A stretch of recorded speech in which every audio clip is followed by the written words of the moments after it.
Hello and welcome to episode 3. We are joined by Dr. Ben Granger. He is the Chief Workplace Psychologist at Qualtrics. It's great to have you. Yeah, thanks for having me. I'm thrilled to be here. Well, A, did I get your name right?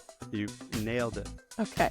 Secondly, the title that you hold at Qualtrics, Chief Workplace Psychologist. It sounds really cool. And for those who don't know Qualtrics, it's a company that makes incredibly powerful survey software. So that means you know a lot about a lot of people. What are you doing day to day? I'm primarily a researcher and a consultant. As you mentioned, we work with lots of companies to help them collect and digest sentiment from customers and employees. There's a lot of human psychology behind that. So what I do is study what's going on in the human mind and how do we measure that. One thing about surveys that we all know, we can lie. How do you take out the noise to figure out what really is happening? What is the truth? That's a great question. I would say 3-part answer. First, the context within which these questions are asked really matters. So, for example, if organizations are asking their customers and not putting any pressure whatsoever, but they're saying, Hope, you just went through an interaction. We really want your feedback.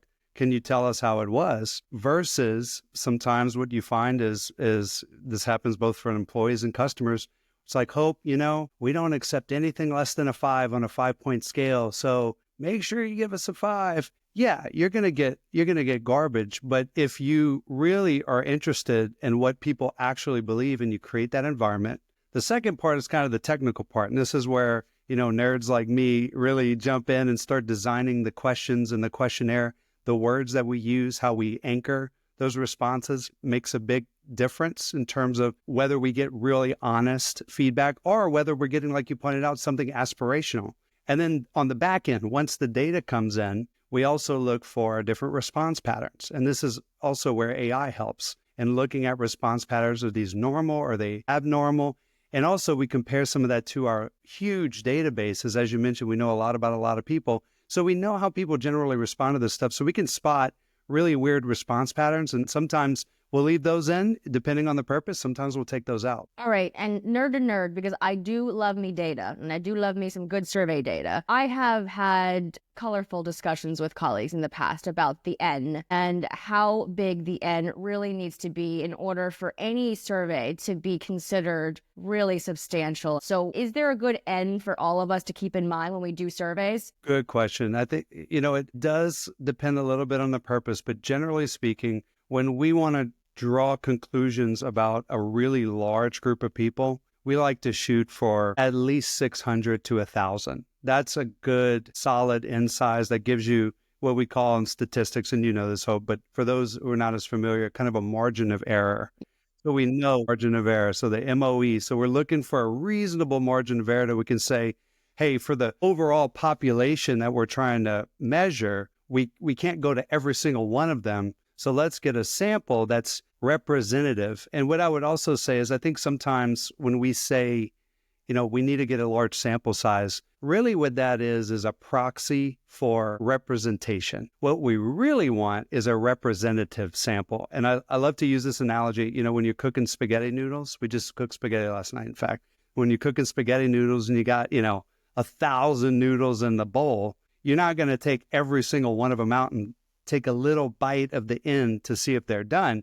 You stir it all around and you get a representative sample of about a handful of noodles. And then, you look and see. That's a good example. We want representation. Sample size, to your point, also does matter, but 600 to 1,000 is a pretty good number. Well, what about for smaller companies then? Is there a good way to measure sentiment inside the company if you have fewer than 600 employees to survey? And, not all of them are going to participate anyway. Well, that's a good point. So what we often do, if you have a much smaller company, generally when we go out and we work with companies to measure their workforce, we actually do try to get everybody to participate. But to your point, not everybody does. That goes back to the environment component. We don't want to pressure people and say, hey, this is survey day, everybody has to participate, because that's going to interfere with your data quality. I much prefer, and even in a small company, if you have 50 people, if you have 20 people, hey, that's good. You can actually get the full population. You almost don't need to worry about sampling because that's a reasonably sized group. And you can say, hey, we want to have a conversation via the survey. We'd love for your feedback. Yeah. And we plan on doing something about it. Sorry to interrupt. When you were saying we don't want to pressure employees. Come on. I mean, we've all worked at places where they say, hey guys, the survey's going out and we don't have enough participation. I mean, pressure is relative. One email, maybe not a lot of pressure. 2 reminder emails, maybe a little bit of pressure. Like, you know, and then people have the fear of anonymity, of whether the surveys are actually anonymous. And I know for me, I tend expecting that maybe someone's going to figure out that I answered in a specific way. So kind of assuage my concerns here. Your concerns are valid. And one of the things we tell organizations is the best way to earn trust with employees is to prove to them that you're using their feedback for good. And so that means it's a long game. It's not something to where you can run out and run your first survey and expect to get everybody excited to respond. Because you will get people who are concerned, you know, is somebody looking at this? Are they going to come hunt me down? The only way to prove that and build that trust is to show them that nobody's going on a witch hunt here. We don't care if you gave a negative feedback. In fact, what we recommend to clients is that they celebrate negative feedback, because now that shows you that your employees actually trust you enough to be honest with you. And now you know where to go fix it. So it's a long game. To your point, Hope, it's not something that we think, that I think you can fix right away in your first survey. It takes a few iterations of proving that you're going to do something with it and it's not going to be at their detriment. And how do you prove that this is actually anonymous? Well, by not going and trying to find out who said what. And also and this is something we go to great lengths at Qualtrics, is designing our technology to make that literally impossible, where a manager cannot go and see who was that. We'll shut down filters and all that kind of sort of stuff. But I guess, on small teams, when you are a manager of 2 direct reports, you should probably narrow it down, no? Well, in those cases, what we do is we set anonymity thresholds. In other words, if I'm a manager or you're a manager and we only have 2 direct reports, we're not going to get a report. We're going to get maybe access to our leader's report so we can see how the department is going, but we have too few people, because to your point, and usually we set that threshold at 5. If you have fewer than 5 people, you don't get a report. Okay, that's good to know. And these are, for those wondering, coming from exact personal experience. So I wanted to set the stage because I wanted people to understand the data that you work with and what you are doing with it yourself as a researcher. And I think right now, with the jobs report that we just saw in February, with some of the consumer confidence numbers that are showing Americans are feeling definitely not as good as over a year ago. Is that showing up also in employee data? Are they more or less correlated? What employees are feeling, that's really what's showing up in the consumer sentiment? We do see some general correlation between what we see in consumer research and employee research. And that's largely because most people who are consumers are also employed and vice versa. So a lot of times it's the same population, but people are kind of wearing a different hat or looking at the survey or responding it through a different lens. But there's naturally some relationship to it. Now, sometimes one's lagging behind the other. And a good example of that is how people are feeling about AI. Employees are feeling relatively positively about it. Consumers, not so much. So that's kind of interesting. But that's likely going to correlate more closely over time as that becomes more commonplace in business. And a good example of where we're seeing a lot of alignment, which may actually be playing out, is trust. And we've seen over the last few years, this is a construct we've studied extensively. And do consumers trust industries? Which industries do they trust more or less? And how is that tracking over time? And generally speaking, we've been seeing that consumer trust has been dropping over time. We've seen the same trend among employees. A lot of the times when we do these surveys, there's a lag time, right? This was as of 2 weeks ago or 3 weeks ago. If you're looking at a jobs report or consumer sentiment or even an employee sentiment, how do you catch the difference? And let's say you have the employee survey from last month, but you're talking about it now. And a lot of things could have changed from here and there. So as an employer, let's just start there. How do you account for that? And then maybe if you have insight into how this could be parallel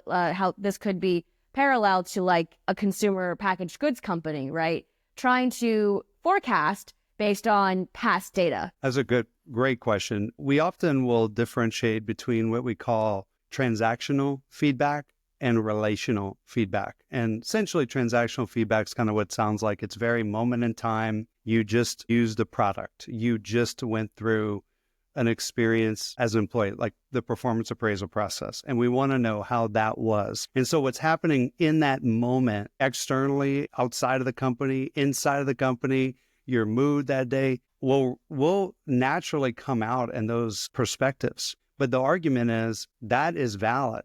And oftentimes that is valid sentiment about how people are responding and perceiving those experiences. So the way we design those measures, how we deploy them and report them out, and usually we report those out real time because we acknowledge exactly what you described, that over time that can shift. I can wake up tomorrow and have a better day or a worse day, or the world could change in my eyes. Relational surveys are quite a bit different. And these, what we're trying to do is not ask what the weather forecast is within you today, but rather what season are you in? And so the questions we ask are very different. The way we report out on them is very different. And so in those cases, we think of maybe those influences of what happened today and that mood as noise in the data. And so what we can do, things like the more companies measure, we can look at trajectories and say, okay, this went up a little bit, but that's likely attributable to what's going on externally. And so we try to look at those external and internal factors to say, how might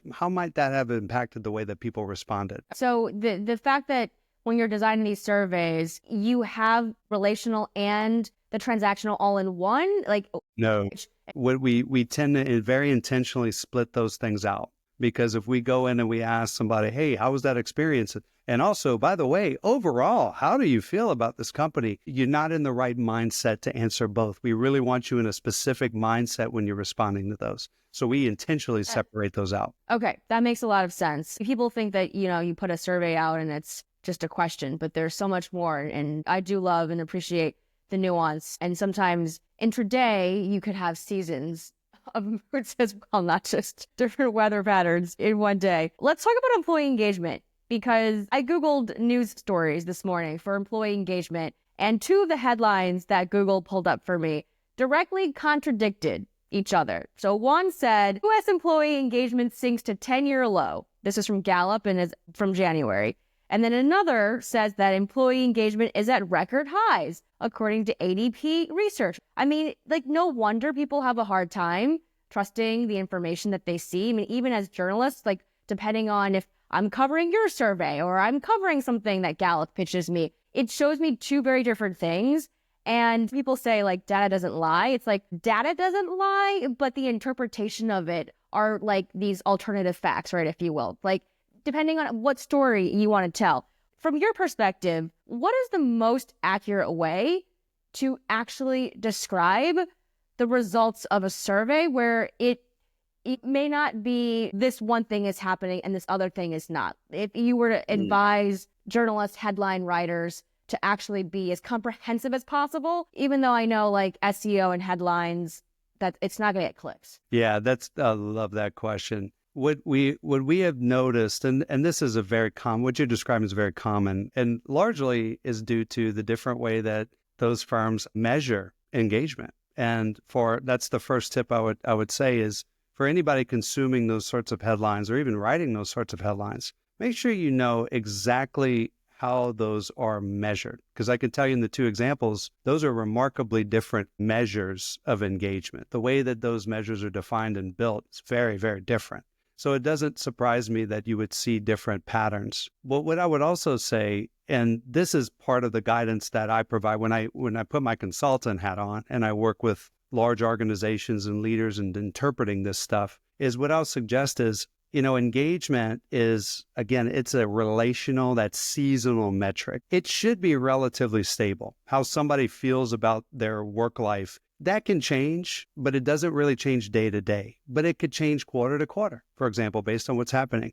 But what you'll notice when we look at all of our measures that we've conducted over the last, 7 years, when we look at others, the engagement doesn't really fluctuate dramatically. It's kind of like looking at the top of a pond that has just a light wind, goes up and down a little bit.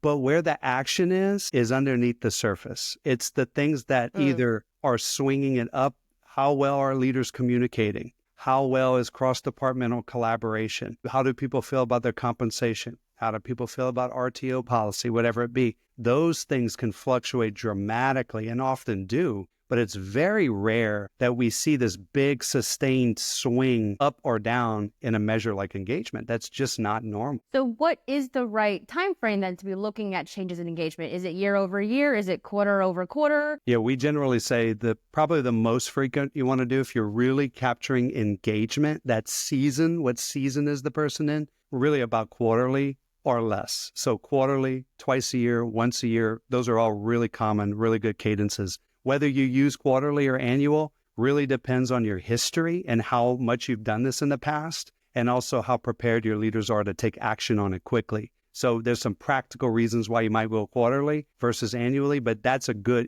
any one of those in between those is a pretty good measure of what season are employees in. Now, I imagine you have some data that says one or the other here as well. So I just read these two headlines that popped up for me this morning. Which one is it? What are employees feeling generally right now?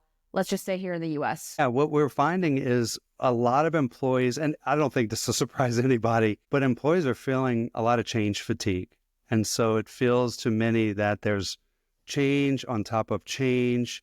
Many of them, and I think in our last global study, we conducted a very large study at the end of 2024 of just, I think it was right around 35,000, a little over 35,000 employees across all over the globe, all industries. And almost 40% said they were feeling a high degree of pressure to be more productive. The problem is that now productivity pressure is not inherently bad, but the problem was the large majority of that 40% also was saying, I'm not feeling any more support from my employer. In other words, my company is asking me to do more than they were yesterday, but I'm not feeling any more support. I'm not feeling any more rationale as to why I should do this. I'm not feeling recognized. And so essentially in people's minds, the scales are tipped against me as an employee. And so that's manifesting itself. We talked about trust. I think a lot of employees, based on our data, are saying they're not totally sure about their leaders. And in particular, when we break down trust, they generally think their leaders are competent. They generally think their leaders walk the talk. But what they're questioning is whether their leaders actually care about people's well-being. And they're worried that their leaders are more focused on getting the next dollar. That's what they perceive. So I'd say that's a summation of the fundamental psychological state that many American employees are in today. So I definitely want to go into the topic of mental health and welfare, but just to go back quickly to your first point that you made in answering the question of generally what the sentiment is, change fatigue. Now, you're not answering the question directly of whether employees are actually engaged or they're not, like these other two headlines that I mentioned. Yes. So I'm reading between the lines here, and I think you're giving me sort of the more comprehensive, accurate sort of general view versus the sort of bipolar, binary, this or that. Is that the right kind of understanding of why you answered that way? I love the way you distilled that. The way I would answer it, not very similar to what you're saying, Hope, I think. The top of the surface of the water, the engagement level, fluctuates a little bit year over year. Per our measure, we've seen it bump up a tad. But again, that's normal. We're going to see it drop a couple points. We're going to see it go up a couple points as we look out into the future. The only time where we've seen a huge swing was during COVID, and we saw it jump up, and then it came right back down to level. But underneath the surface is where trust is maybe dropping, where people are really questioning, can I believe what my leaders are saying right now? Can I trust this institution? Do I feel like this is a fair trade of what I'm giving to the company versus what I'm getting out? Those things change pretty dramatically based on what's happening in the external environment. And naturally, we've seen a lot happen in an external environment that's creating a lot of disruption in organizations today. So when you said there was a bump in COVID, what did you mean there? Was that a bump in productivity or engagement? I just want to be clear. Oh, I'm sorry. Yeah, bump and an increase in engagement. We saw an increase in engagement during the COVID years. Yeah. First of all, we're at the 5-year anniversary, which is just crazy to think about.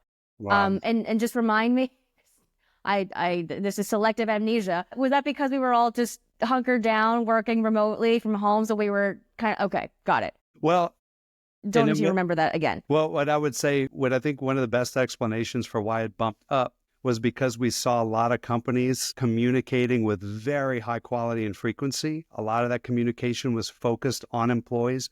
We care about your well-being. And a lot of people felt that they were just happy to have a job during that period. So the having a job and being employed while maybe other people around them were at risk was novel. And so people, I think, felt a bump psychologically in that. But it came down to baseline shortly after. And a lot of things have reverted back to the mean, and that's for sure. Right. You said a keyword too, happiness. Is there a difference between happiness and engagement? Significant difference. So this is an important question you're asking, Hope, because a lot of us, and I'm guilty of this, I'm speaking for myself and people I know, we conflate those two things. And we say, oh, well, if you're engaged, then you probably are happy. And if you're happy at work, then you're probably engaged. Those things are correlated.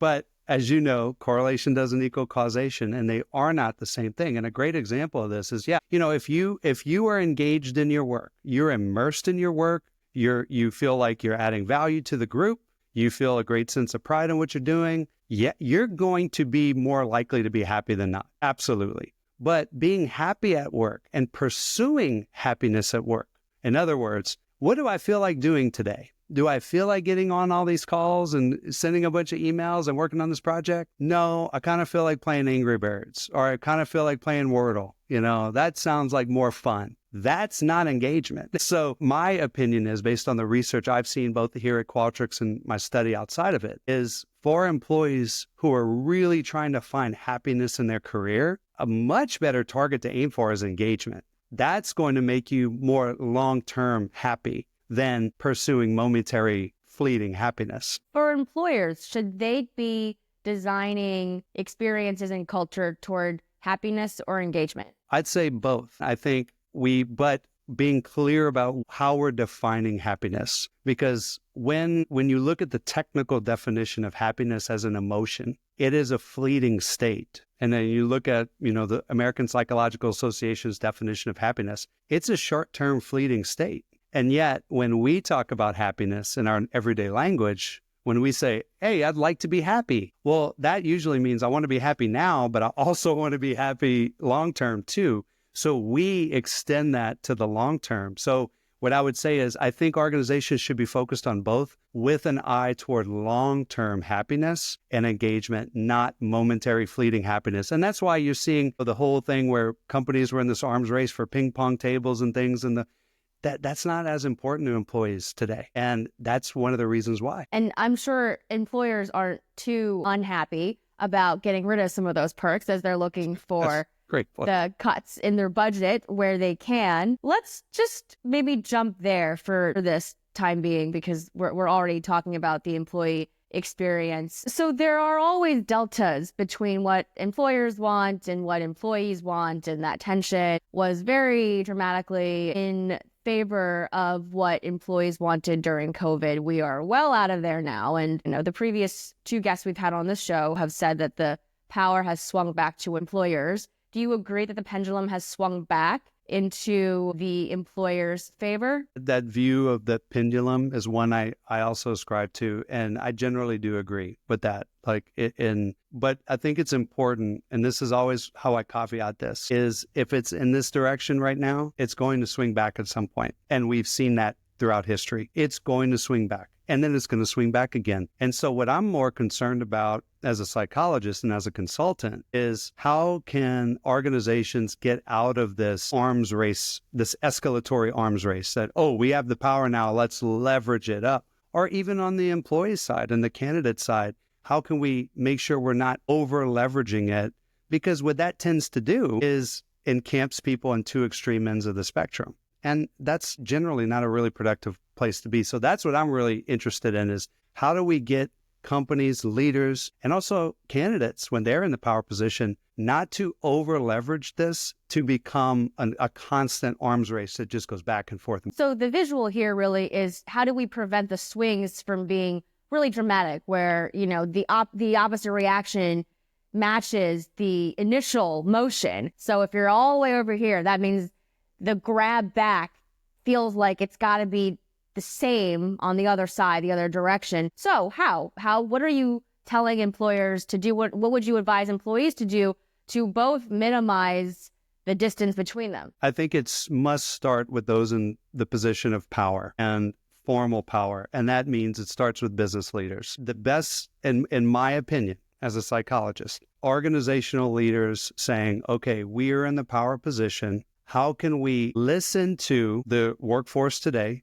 And so it goes back to all the things we've been talking about. How do we listen to them, make sure we understand how they see the world? Because you pointed out what executives see and what they think and what they want are often very different than what those in the front line think and want and feel. So bridging that gap and showing each other through conversation, which can be done via surveys sometimes, through those conversations to say, here's how we're seeing the world. And then also sharing with employees. And we've seen some great examples. I have one client, for example, that has their CEO has set up these 15-minute coffee talks with a random group of employees once a week. It's 15 minutes of her time, and they call it, her initials are T, so they call it Coffee with T. And it's brilliant. And so what that does is it bridges that perception gap. So that is the most fundamental way, through conversation. And in large organizations, oftentimes that needs to be done through technology. I mean, is she following through with the suggestions that she's hearing over coffee? Great question. One of the expectations that I think we advise our clients to do is to make sure that they tell employees, look, we can't do everything you suggest. One-on-one, if we're having a 15-minute conversation, we're not going to be able to go run off and do a million things, because if we do, we're spreading ourselves too thin and we're not going to do anything right. But what we are doing, and this is what this CEO does, is they say, I'm absolutely listening, and I want to take this and distill it. We're going to go, and when we make changes, we're going to be very explicit that we made this change because here's what we heard from you all. And that point gets missed so often in our work, is that leaders are actually acting on it, but they forget to explain, and they forget to explain often. You got to tell people over and over and over, here's what we're doing, here's why we're doing it, and it comes from you. I think it's satisfying to know you have some face time, but I think ultimately, right, as the employee, it's nice to see it in action. I mean, I think it was Amazon last year that there was a report that basically shed light on their new anti-bureaucracy policy, where there's a direct email address to Andy Jassy, and employees could just submit some of their frustrations with some processes, and he apparently read a lot of them and implemented them. I mean, that to me speaks to the value of that direct connection versus just having these conversations. And then, yes, I understand, like, not everything is going to get done. I mean, this isn't really your problem. You advise them, and you can only do so much. You can't force these leaders to actually follow through. But I am curious, what percentage of these leaders are actually following through, or what percentage of what they're hearing do they follow through on? I would say among our clients, an extremely high percentage, probably 80 to 85% of leadership teams are truly acting on the feedback that they get. But what they often don't do enough of is communicate. And so that's a big part of what we advise on, is how to communicate and close the loop with employees. The classic example, Hope, is, I'll be talking to an executive team, and we'll say, hey, based on the feedback, your employees are saying they didn't see the action. And they get so frustrated. They're like, we did this. Look what we did. It's right there. We talked about it on the webinar. And then my conversation with them goes something like this. It's like, okay, so everybody joined the webinar, right? Well, no, right? No, of course not. So the people that did join the webinar paid attention the whole way through, right? Well, no, and those that did pay attention during that segment, they understood it exactly the way you said it, right? Probably not. And then it becomes a blatantly obvious, okay, we need to do this again. We need to do this again. So I would say a very large percentage of leaders really care about this stuff, and they do stuff. Where they often fall short is lack of frequent communication about it. Yeah, and so that goes back to the point that we were reminiscing about during COVID, of why engagement was so high, because the communications were so frequent. So we have evidence that really proves your point of that. If we were to lay out list of demands, which in-demand employee perks are employers least willing to give into right now? Well, that's an interesting one. I would say it varies quite a bit by industry, but probably one of the most hotly contested issues right now is the general topic of workplace flexibility. That is inclusive of RTO plans. But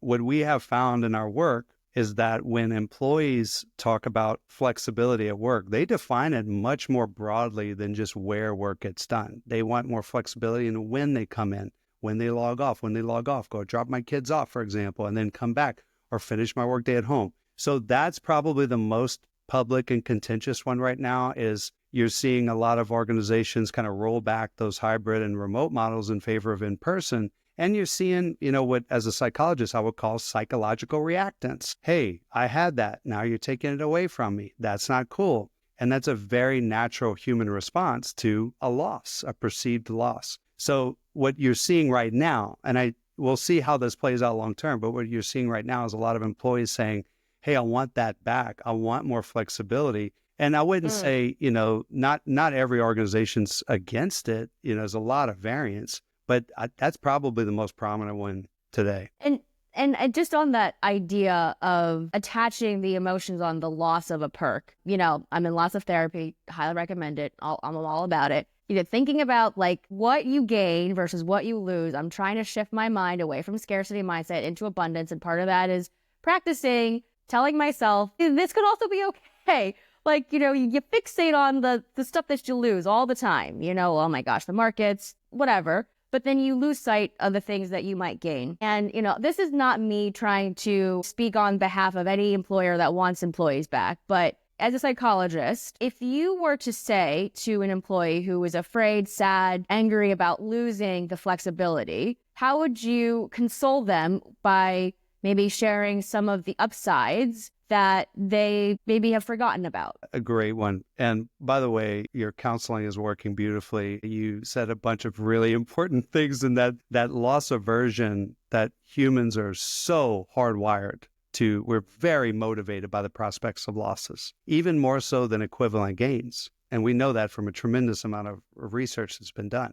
So to answer your question directly, what I would say, and this is actually part of the work that I do as a consultant, is point out that, and I'm going to go back 5 years because we talked a little bit about COVID. One of the things we saw dramatically go down shortly after COVID was people's sense of belonging.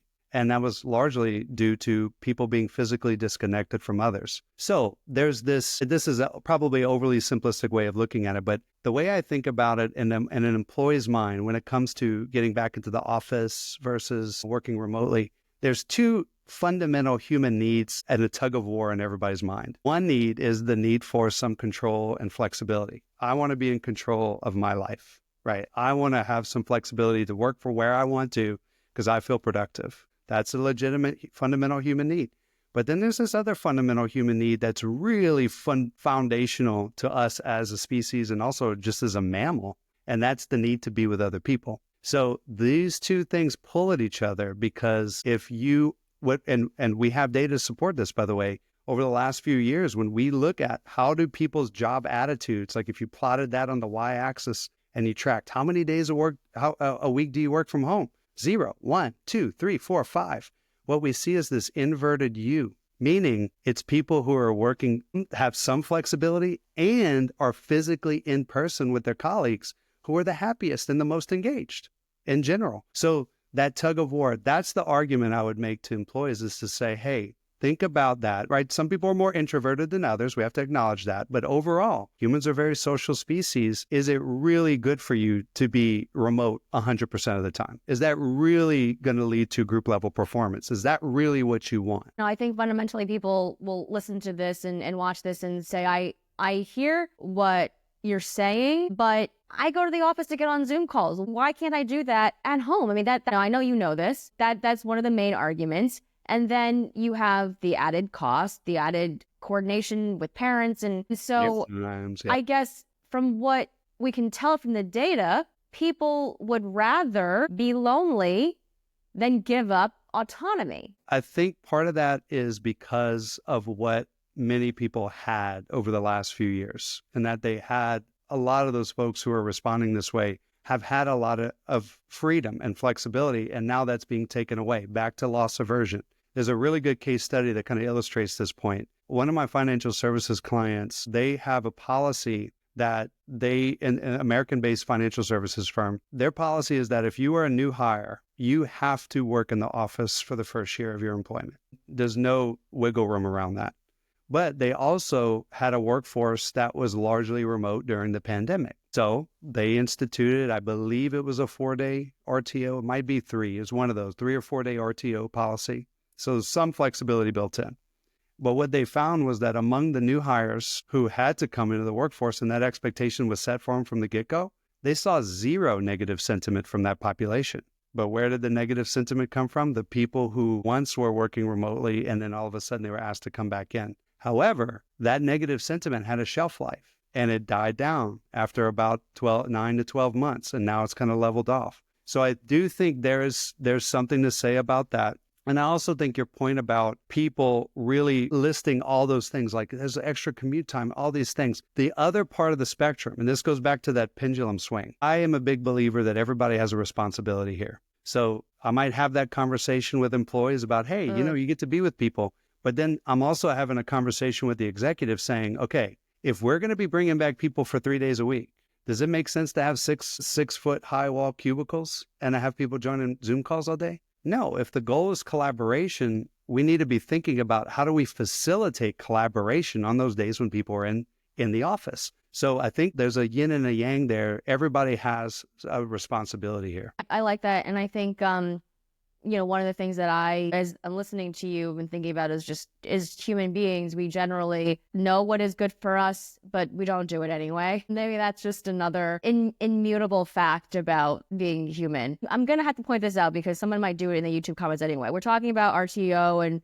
being together. You and I are both not in the office, and people are going to say, look at this guy. I mean, he's not even in the office and he's talking about the benefits of it. So defend yourself before we end this, and hopefully we have you back on again and talk about AI in another conversation. Sold. Sign me up. But I would say I spend a lot of time in the office. So I do work from home a fair amount, but I also travel into our offices quite a bit. So my schedule's a little bit different, but most of the time, when people ask me hey, Ben, where do you work? Airport lounges. So with the positives of being flexible, there's also downsides to it. And I'm often on the road and I do spend a lot of time in the office. But when I'm in the office, I'm intentional about not being on Zoom calls. I'm meeting with people in person and I'm taking advantage of that time. Awesome. Well, it was so great to get all of your insights, and I'm glad that you'd want to come back because we have a lot more to talk about with respect to the rules around new workplace tools, including AI is a big topic. Thank you for your time today, and I hope that